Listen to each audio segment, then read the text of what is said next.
Olá, minha gente, Nelson Sartori aqui com vocês, mais um programa Crônicas da Vida, falando com gente inteligente. Hoje eu trouxe aqui uma pessoa que, além de inteligente, é uma bela profissional da área de saúde, a doutora Maitê Guimarães Tangioni. Como é que tá, Maitê? Tudo bem?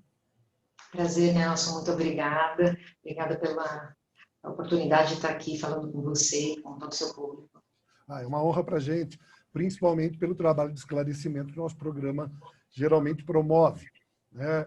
A doutora Maitê, ela teve experiência durante todo esse tempo aqui com todas essas questões que a gente vem falando com vocês, são as questões ligadas ao Covid, a nossa pandemia e a realidade do mundo que nós estamos vivendo. A questão hoje é falar sobre um tema que ainda não está sendo explorado como deveria, que é aquilo que já está sendo considerado a segunda onda, que é uma questão bastante recorrente nesse tipo de situação, né? Mas eu não vou falar a respeito porque eu não sou especialista. Especialista é a Maitê. Maitê, segunda onda, principalmente atingindo as classes A e B, as classes mais altas. E aí? O que é isso? Por que isso? Normalmente é esperado quando você tem, né, uma pandemia, às vezes até epidemias também, que são, né, mais regionalizadas, mas você faz um pico, né, de contaminação, tende a cair, para geralmente você ter essa segunda onda, que é o que todo mundo chama, né, que todo mundo fala. Isso é normal, se você for avaliar a história de outras pandemias, né, você vai ver que isso acontece, é algo que é recorrente. A gente já tem na Europa, nos Estados Unidos, né, mais ou menos um esboço do que está acontecendo. Por quê? Quando você tem uma pandemia, principalmente da que nós tivemos agora com o coronavírus, a tendência primeiro foi fazer o quê, né?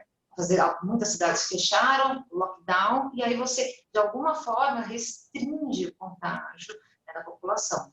E isso é extremamente salutar, foi viável, foi o que salvou muitas vidas, né? A partir do momento que você vai retomando a sua vida cotidiana, o seu dia a dia, naturalmente você acaba se expondo. Só que enquanto você não tem um mecanismo de defesa eficaz, que seja ou uma vacina, ou então algum medicamento que vá atuar especificamente para aquela patologia, né, o vírus continua aí. Então, ele vai continuar circulando e aí você tem uma nova onda, uma nova recontaminação.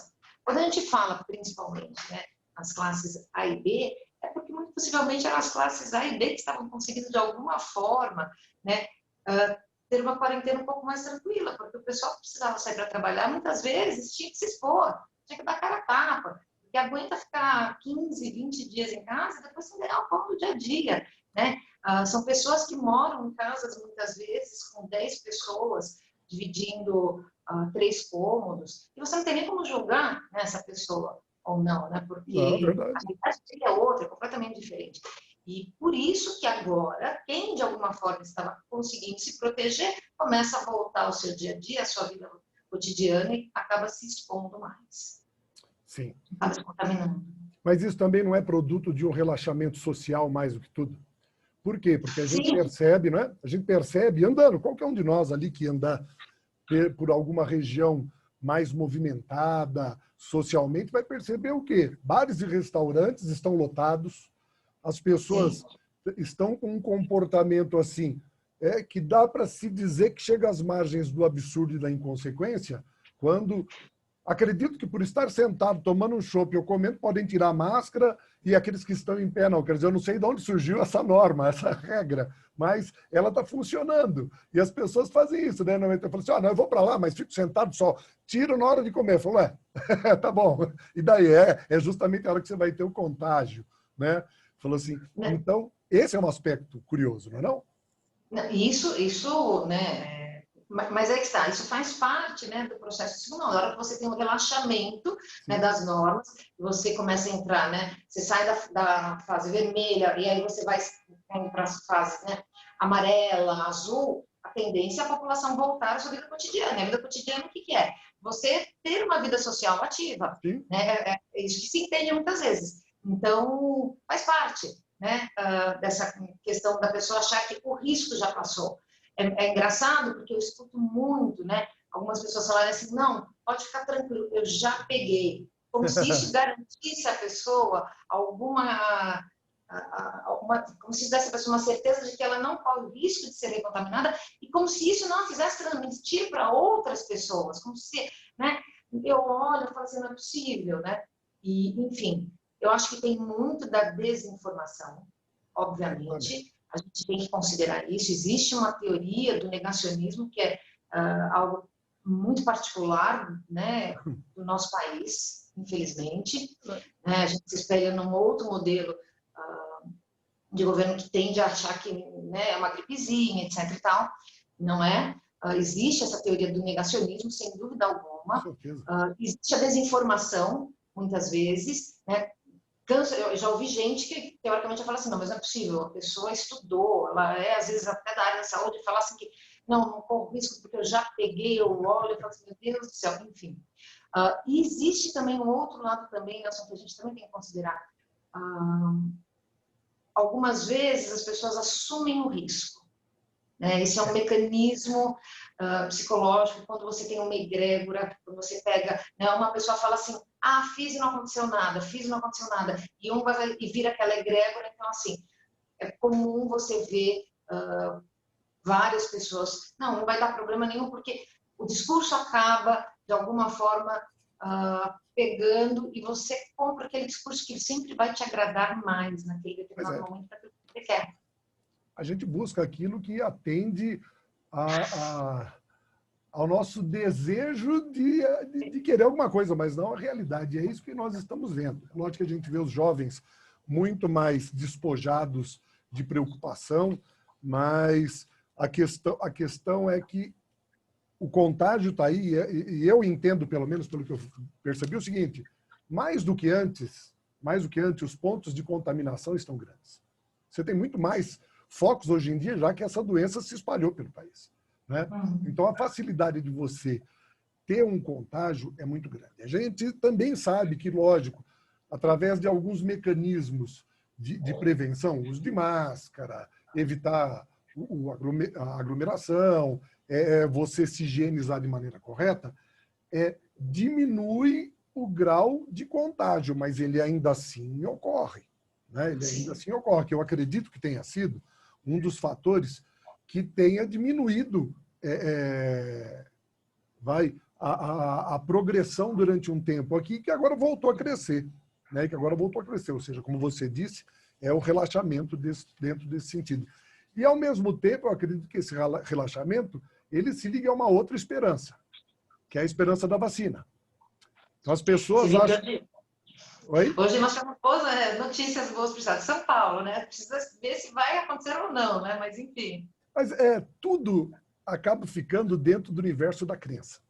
As pessoas criam uma crença acreditando numa ideia e passam a agir de acordo. Então, com a perspectiva de que houve ali o anúncio que no segundo bimestre que dentro do segundo bimestre de 2021 sairá a vacina. Quer dizer, isso daí pode acontecer no final. Então, nós temos 2 meses e meio pela frente, né? Mas, ainda assim, esse é um dos fatores que cria essa crença e ilusão.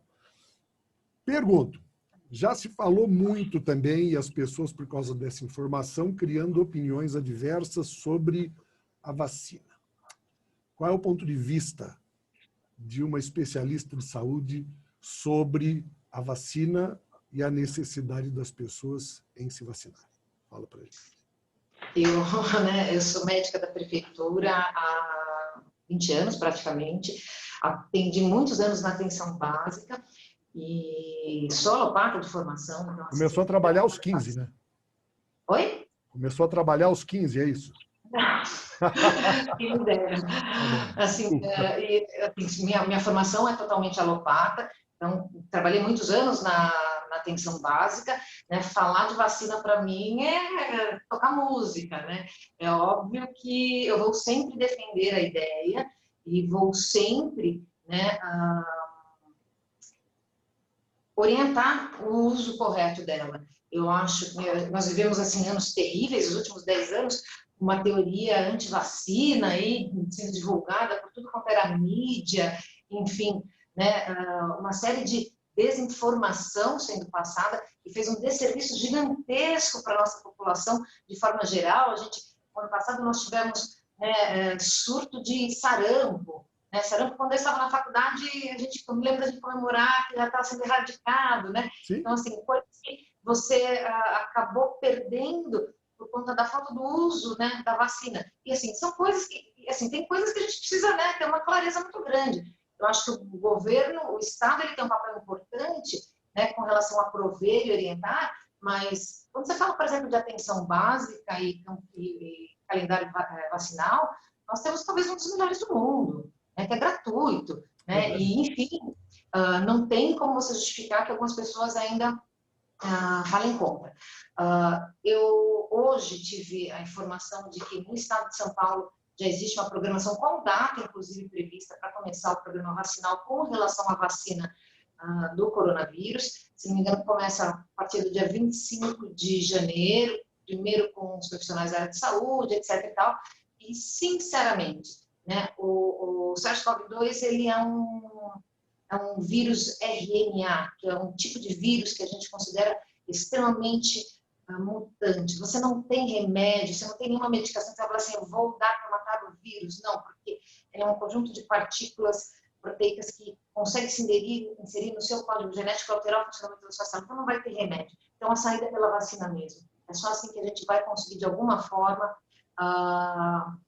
diminuir a letalidade. Né? E olha o que eu estou falando, diminuir a letalidade por quê? Você não vai conseguir erradicá-lo. Né? Ele é um vírus mutante e que, assim, muito possivelmente a gente vai precisar vacinar, como a gente faz hoje em dia com a vacina da gripe, que todo ano a gente repete, porque possivelmente ele vai mutando e a gente vai ter, assim, é sempre correndo atrás do ramo, correndo atrás do prejuízo, mas tende a melhorar muito. Né? Assim, é uma corrida que se fez através, né, das vacinas em si, a gente tem várias empresas, vários países, né? Eu já ouvi algumas pessoas que são de dentro, né, do mercado de vacina, mesmo que trabalham em indústria farmacêutica só para isso, e é óbvio, quando você tem que, né, produzir uma vacina em larga escala, toque de caixa, você acaba não conseguindo cumprir todos os requisitos, né, que você tem, quando você vai fazer isso para uma patologia, por exemplo, que está em stand-by e que você controla a doença, né? Então, existem algumas questões, como, por exemplo, eu já vi uma das vacinas, você, para conservá-la, obrigatoriamente, ela tem que estar a menos 70 graus Celsius, né? Pode ser uma excelente vacina, mas como é que você faz a logística disso aí para distribuir, por exemplo, para estados como Amazonas, Pará, etc. e tal. Então, eu acho que a saída é exclusivamente através da vacina mesmo. Não acredito que, assim, vacinou, está tudo ok. Não, porque, assim, primeiro que são 2 doses que você tem que fazer, dependendo do tipo de vacina que você faz, até você adquirir imunidade. Então, é alguma coisa que vai muito mais para lá do meio do ano, o ano que vem, viu? Não acredito que seja algo de imediato, mas já é uma luz no fim do túnel, né? Sim. Pelo menos isso. Sim, mas é importante ter essa perspectiva, é uma perspectiva real, porque as pessoas falam assim, não, mas será que mês que vem já está aqui? Né? Será que como é que vai ser? Eu tomei a vacina, acabou, já posso ir para a farra? Né? Tá todo mundo ansioso para viver isso daí. Né? Dá para entender. Deixa eu fazer só um esclarecimento para você e para o público, né? Porque como o nosso programa também vai para o YouTube, quando eu olho para você para te dar atenção, meu olho fica para o lado errado, tá bom?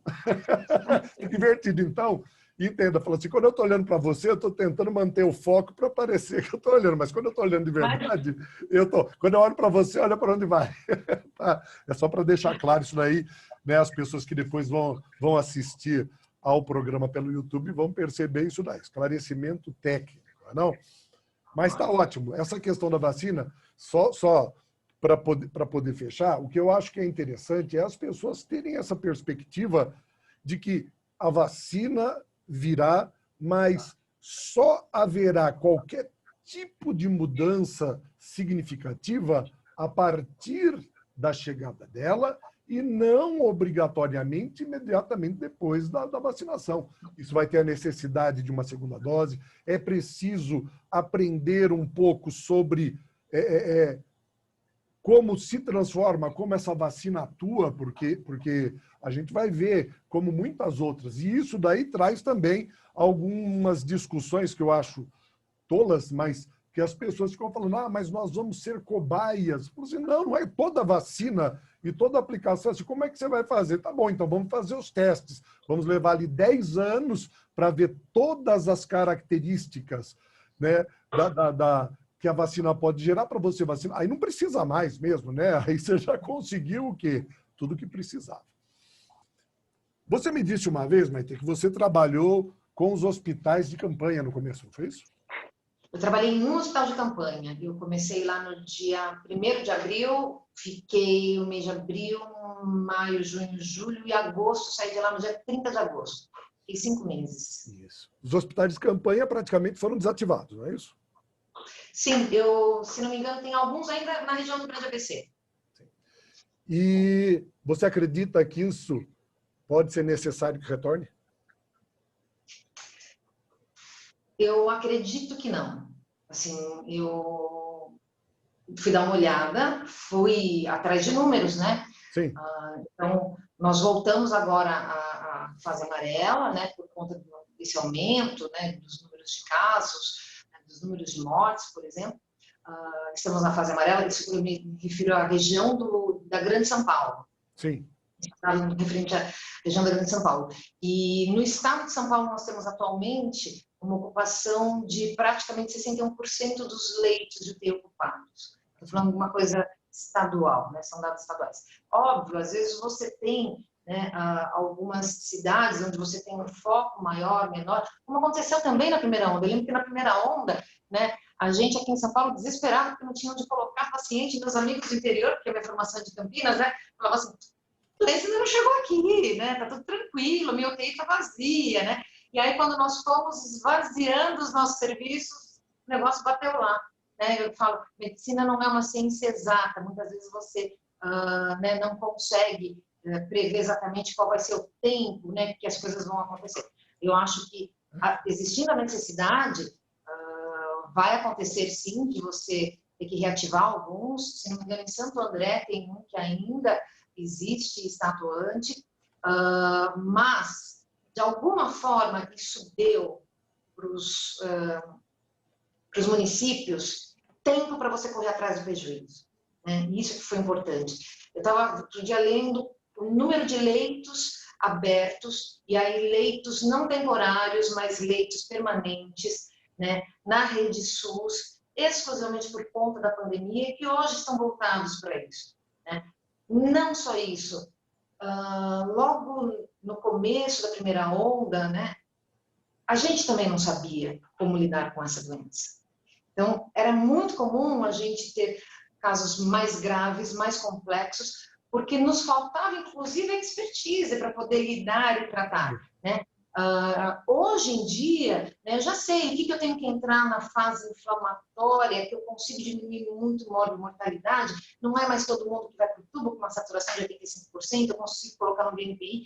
Então, assim, tem algumas coisas que melhoraram. Então, o contágio continua muito alto, mas a mortalidade, ela tende a diminuir um pouco. Então, Sim. talvez isso permita com que a gente não tenha necessidade de reativar os hospitais de campanha. Entendi. Mas... é o que eu imagino. Sim. E deu para Isso é um aprender... dado não oficial, viu? Não tem nada oficial. Entendi. A gente busca a experiência de quem está vivendo isso, porque os dados... nós não temos acesso. Quer dizer, onde hoje o cidadão tem acesso às informações de fato, né? Essas informações foram boicotadas durante muito tempo, elas estavam presentes, depois elas passaram a ser maquiadas e desapareceram em função a todo o processo do ano eleitoral, político, né? Nós vimos o comércio sendo aberto, na verdade, lógico, pelas questões de sobrevivência do próprio comércio, mas também por questões de estruturação política. Era preciso sobreviver politicamente, então eu preciso liberar espaço para que o comerciante trabalhe, para que ele lucre, para que as pessoas comprem. O Natal está aí, né? E as pessoas estavam clamando por isso, seria negativo politicamente não atender. Então, eu acho que houve, sim, um apelo inconsciente das pessoas, não foi só do comércio, não pode atribuir a um, né? Todos tinham ansiedade demais de que isso daí acontecesse. Mas a questão, acho mais importante do que você falou é a seguinte: estamos mais experientes para enfrentar algo semelhante no futuro? O que você me diz? Então, né? É aquela velha história, né? Abriu-se a caixa de Pandora, né? Sim. Então, eu acho que, eu falo, né? Tenho mais de 20 anos de formada e só de SUS eu tenho 20 anos. E quando as pessoas olhavam e falavam assim, nossa, mas o SUS está sucateado, eu tinha vontade de falar assim, aonde vocês estiveram nos últimos 20 anos? Porque eu estava aqui, a gente Mas cansou não é de falar, verdade? cansou de apertar, né? Então, assim, né? Eu falo, oi, né? E, enfim, eu acho que eu espero não termos mais pandemias como essa, né? Vamos rezar para que seja a cada 200, 300, vamos Sim, deixar sim, daqui 100 anos só, né? Falou, tivemos uma há 100 desse tamanho. por isso de novo, é muito azar, né, Nelson? Isso, Por deixa para favor. os descendentes resolverem, de passar a história e o ensinamento. Exatamente, mas eu acredito que existe hoje um olhar, né, mais focado, mais preocupado para isso. Eu quero acreditar que não seja algo oportunista eleitoreiro, por justamente estarmos, né, um ano político, de campanha política, etc. E tal. Eu acho que a população, principalmente, ela se conscientiza e começa a se dar conta, né, da importância que tem alguns mecanismos, como, por exemplo, o SUS. Né? O SUS não é só o usuário final que está ali, né, mas a água que você toma, uma série de coisas relacionadas a isso. E quando você tem essas pessoas cobrando ativamente, a tendência é melhorar o serviço que vem sendo prestado. Assim, eu sou uma otimista, né? Eu acho que sempre vai melhorar, mas há uns Mas, 20 anos que vai melhorar. veja, mas é assim que tem de ser. Falou assim, se você não falou de egrégora? Egrégora é É, justamente isso. Se a minha postura é a negativa, eu crio a negatividade. Né? Eu costumo até dizer para os meus alunos, você sabe, eu sou professor de português, que existe a conjunção adversativa mas. E ela dá uma oposição àquilo que você fala. Agora, a escolha de colocar depois o positivo ou negativo é a mesma coisa que eu falo. Né? Falou assim, ó, meu filho não foi muito bem na escola esse ano, mas ele é bastante esforçado e dedicado. Acontece, né? Falou assim, ele é bastante esforçado e dedicado. Isso foi uma visão positiva. Agora, se eu falo, meu filho é bastante esforçado, mas ele foi muito mal na escola esse ano, o que sobrou foi o mal. Então, a ideia desse negativismo não existe. Ser otimista é sempre trazer o positivo depois. Eu, pelo menos, penso dessa maneira. E você fala de uma situação que eu acho que é muito interessante. Por quê? Porque as pessoas passaram a conhecer esse ano, quem nunca havia ido, passou a conhecer o que é uma unidade de pronto atendimento, passou a saber o que é uma unidade básica de saúde. Antigamente, as pessoas conheciam um posto de saúde. Postinho de saúde que fazia o atendimento, né? Que a pessoa ia lá tomar vacinazinha, ela ia, na verdade, usar o que havia no bairro só se fosse assim, alguma coisa muito simples e não dava crédito algum, não dava crédito algum. E as pessoas, nesse momento, começaram a ver a eficiência desse tipo de sistema de serviço. Há pessoas que estavam acostumadas a ir a hospitais particulares e que, de repente, viram aquele hospital superlotado e começaram a buscar alternativas que podiam atender também, né, de madrugada, e que ele chegava lá e ele via que ele era bem atendido, havia uma boa estrutura. Ele aprendeu a respeitar aquilo que você terminou de falar, que era aquele conceito absolutamente irreal. Falou assim, as unidades, ou então o SUS está falido. Onde? Com certeza são pessoas que nunca foram lá, né, que nunca precisaram de um atendimento. E eu acho que hoje em dia essas unidades de atendimento municipais, estaduais, elas estão oferecendo ótimas oportunidades. Eu falo isso daí por quê? Porque essa pandemia ela não trouxe só uma questão para a gente. Né? A gente não vai filosofar aqui, por mais que fosse interessante, mas a gente sabe que ela trouxe problemas financeiros, ou seja, uma limitação para muita gente. E essa limitação obrigou as pessoas a buscarem alternativas de convivência e de sobrevivência, e muitos aprenderam com isso. Todos nós, na verdade, aprendemos com isso. Né? Nós aprendemos a trabalhar em casa, apesar de eu já fazer isso há muito tempo, já que meu serviço também é no estúdio, mas nunca fiquei confinado. né? Nós ficarmos confinados é uma coisa diferente. Eu sei que você, como uma médica, não teve essa oportunidade, muito pelo contrário, você foi mais exposta ainda. E eu acho que essa é uma visão mais humana que se tem da medicina hoje em dia. Por quê? Porque a visão da medicina ela era uma concepção elitizada. Elitizada em que sentido? Né? A pessoa fez medicina, então quer dizer que ela está dentro de um status diferente, eu vou lá ser atendido por aquela pessoa porque eu preciso, mas colocava uma idolatria na figura do médico, vai estética e social, mas sem dar o real valor e a perspectiva do trabalho que é feito. Eu acho que esse ano isso mostrou mais como que é essa realidade. Você também acha isso? Eu sou muito crítica com relação a essa questão, né, de status. Nosso canal é totalmente aberto e democrático. Assim, eu acho que já existiu isso. Hoje em dia não mais, né? E muitas vezes também por conta e culpa e responsabilidade da própria classe médica, né? Quando você presta um bom serviço, você acaba sendo de alguma forma idolatrado. Quando você presta serviço ruim, automaticamente você acaba sendo odiado, né? E eu vi uma vez uma pesquisa falando quais eram as profissões mais odiadas, né, pela população, no sentido de, né, o olhar mais antipático.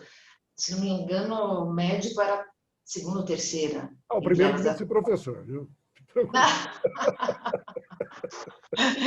Enfim, era uma coisa assim que, né, para a gente saltar os olhos, né? Mas, enfim, justamente porque sempre foi tido e visto como uma classe elitista, né? De se manter alheio, né? Enfim. O que mudou com relação ao olhar da população de uma forma geral, eu acho que não só para o médico, mas para todo profissional da área de saúde, né, no sentido de você olhar e falar assim, enquanto eu estou aqui me preservando, tem alguém que vai lá e dar cara a tapa por nós. Né? E nós não tivemos opção. Né? Alguns até tiveram, né? Falaram assim, vou ficar na minha casa e não vou trabalhar, etc. E tal. Mas a grande maioria não teve opção. Eu falo por mim, eu trabalho no hospital público, que minha chefe virou para mim e falou assim, olha, nós vamos fechar o ambulatório, mas todo mundo quer. O seu não, tá? Porque você trabalha com diagnóstico de doença oncológica, a área prioritária, você não pode parar, você vai ter que continuar. Eu falei assim, bom, já que eu vou continuar me expondo, então eu vou com a cara com tudo. Isso foi quando eu fui para o hospital de Covid. Eu falei assim, vou fazer alguma coisa que me traga um valor agregado ainda, porque assim, ao mesmo tempo que, obviamente, assim, como todo mundo tive muito medo, também existia toda aquela vontade de você querer ir e poder ajudar. Afinal de contas, né, isso tem muito a ver com o propósito de quem escolheu fazer medicina porque gosta do que faz. Mas eu acho que foi isso que se projetou, quando eu falei. Foi justamente esse aspecto real da medicina, que nós vimos ali em quase toda a população médica, em todos os trabalhadores de saúde, os enfermeiros, todos que trabalham na saúde, que foi justamente essa dedicação, que foi realmente esse olhar humano que, por causa de conceitos e preconceitos, né, eles maquiavam um pouco a condição da medicina. Eu nem vou falar daqui para fazer paralelo, porque seria muito piegas, né, eu comparar com um professor, porque nós, de repente, eu vejo todos os amigos trabalhando em casa, dando aula, né? E aí o pai tem de driblar o filho, e aí ele descobriu que trabalho, né? É o que é lidar com essa realidade também dentro de uma sala de aula. Não é uma comparação, mas, veja, são descobertas muito importantes que nós fizemos sobre todos os com aqueles que nós convivemos socialmente, né? Então, esse é um dos aspectos importantes. Mas tem mais um assunto aqui que eu queria falar com você, que é justamente essa nova linha de contágio. Só para poder fechar, foi um assunto que eu havia anotado aqui, né? E eu não queria deixar ele passar. O que nós vimos no começo da pandemia era que o contágio principal acontecia com a classe C. Por exemplo, não sei, não vou falar nada, mas, por exemplo, a doença chega através do exterior. Então, das viagens, chegam aqui. Muito bem. Mas a primeira fase dessa contaminação justamente surgiu com as classes C e D. Por quê? Porque não podendo ficar longe do trabalho, eram obrigados a se locomover dentro das condições que lhes eram oferecidas. Então, ou seja, dentro do transporte público, ônibus, metrô e trem, sem ainda o conhecimento exato de uma profilaxia, de um método de prevenção, né? Isso acabou acontecendo. Então, o contágio vinha do quê? Através do aspecto profissional. Ele ia trabalhar, se contaminava durante o processo do trabalho, da viagem, chegava em casa e contaminava as pessoas. Porém, as pessoas não estavam saindo de casa. Então, o contágio ficava retido. E hoje... Assim, que para as classes C e D, de alguma forma, não muda absolutamente nada. Porque, assim, quando você divide uma casa de 3 cômodos em 10 pessoas, né, às vezes, assim, eu moro aqui do lado de uma comunidade e eu cansei de ver o pessoal fazendo campeonato de futebol, assim, no auge da quarentena. Churrasquinho no quintal. Na rua, né? Mas, assim, eu olhava e falava assim, não tem nem como julgar, porque se vai esse pessoal ficar em casa, confinado, eles vão estar mais aglomerados ainda, né? Então, assim, é muito complicado isso. Então, realmente, a primeira onda começou, na verdade, né, a forma de contágio inicial veio pelas classes A e B, isso é indiscutível, mas quem adoeceu de fato foram os menos abastados, porque a classe A e B, elas foram fazer a sua quarentena no sítio, na casa de campo, na casa de praia. Meu Deus, essa nossa vida é muito fácil mesmo, né? Então, assim, de alguma forma a vida se resolveu para essas pessoas, né? Vamos esperar o tempo que for preciso, né? Eu cansei de ver amigas, minhas colegas falando, meu filho só sai daqui quando essa doença acabar, nós só saímos daqui. Eu entendo, respeito, né? Felizmente você tem essa condição, essa oportunidade, né? Nem todo mundo é assim. Né? Então, a gente tem que tomar muito cuidado com o julgamento que a gente faz, porque existe, claro, a necessidade. Eu sempre defendi o isolamento, o distanciamento social, o uso de máscara, todas as formas de precaução, mas, né, minha funcionária, né, que trabalhava comigo, ela falou assim, pelo amor de Deus, não diminui meu salário. Né, porque eu falei para ela assim, não venha mais para cá, porque eu estou no hospital de campanha, né, e ela pegou e falou assim, por favor, eu não tenho condições. Então, assim, tudo isso você tem que levar em consideração. As pessoas, né, a palavra que você falou chamou a atenção, por quê? Porque eu acho que é uma das posturas que as pessoas precisam compreender na vida delas. O julgar ali, essa palavra que você falou, ela vai muito além do próprio termo, né? E eu sei que você está usando essa concepção, porque a gente tem que entender que as pessoas, apesar de tudo, estão fazendo o melhor que elas podem. Cada um. É jargão, mas a pessoa faz o melhor dentro da cabeça que ela tem. Então, a gente condenar alguém que, de repente, precisou voltar ao trabalho, passando por todos os riscos, sendo que ela tinha uma situação impossível de sustentar em casa, não é algo que se possa julgar, muito menos condenar. A mesma coisa, entender esse relaxamento como algo que realmente estava criando, que é resultado do quê? Do que foi criado dentro de casa. Isso daí eu vi dentro de casa, eu tenho filhos, sabe? Um estado de depressão muito grande que às vezes se abatia sobre eles e que acabou tendo que relaxar. De repente falou, gente, é o seguinte, olha, conversa direitinho e namorar tá liberado. Então a namorada vem, ele vai lá, tivemos conversar, falou, gente, tá, para que isso daí aconteça, é preciso que vocês entrem em acordo com algumas situações, né? Que os pais sejam um pouquinho mais liberais, né? Isso daí tem de acontecer, porque eles não podem sair. Então, o que acontece? Falou, pai, a gente vai. Ele falou, beleza, eu vou assistir televisão lá no quarto, tá? Então, fica ali na sala, conversa, namora. Então, o que acontece? Nós aprendemos muito dessa realidade para poder começar a criar conceito a respeito dos outros, né? Que é conceito dos outros. E eu acho que esse é um dos aspectos do que significa praticamente o último tema aqui, que eu vou passar para você. O que a gente pode esperar para o futuro? né? Agora é a sua perspectiva pessoal, agora é o pessoal. Eu não estou fazendo uma inquisição, falando, meu Deus, eu vou ter que dar a resposta que todo mundo está procurando, não é isso? O que você espera, não é?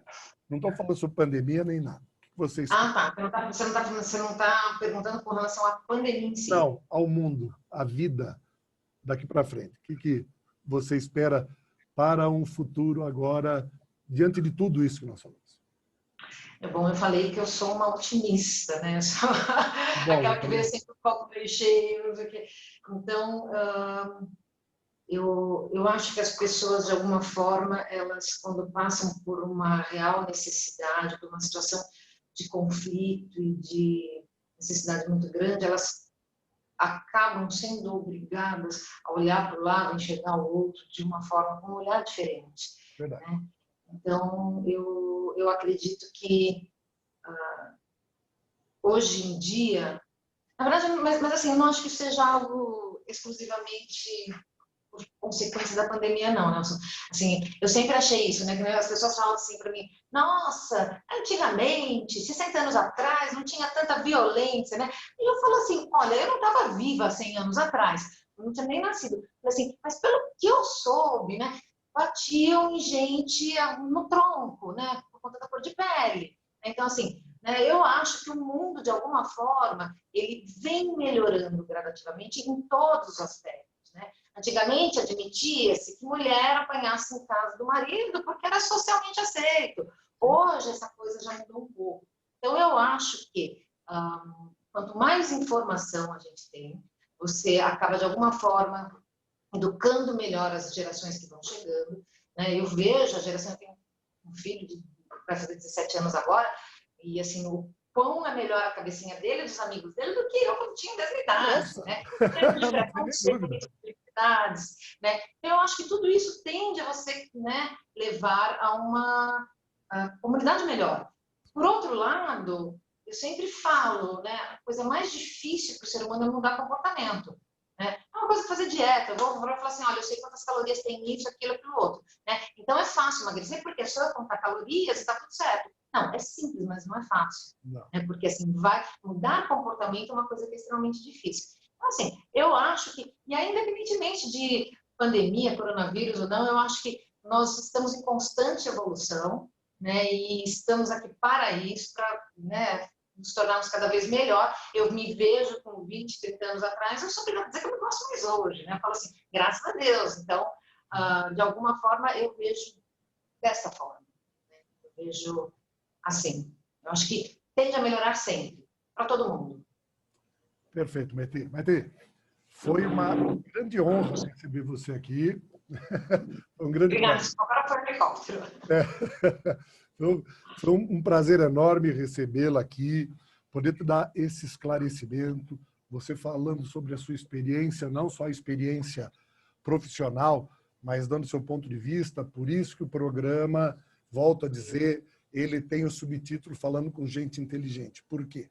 Porque é importante que a gente passe ideias bem construídas, principalmente para o ouvinte, que tem necessidade de ouvir e de ter acesso a informações reais, informações em que ele possa confiar, informações que sejam uma referência positiva para a vida dele e não boatos ou fake news em que ele fica acreditando e debatendo sem ter fontes para que isso daí aconteça.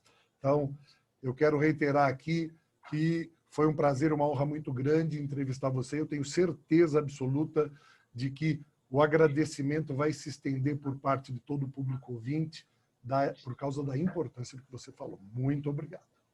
Eu que agradeço o convite, Nelson. Muito obrigada. Foi uma honra. Minha gente, um grande abraço a todos vocês e até o nosso próximo encontro. Até mais.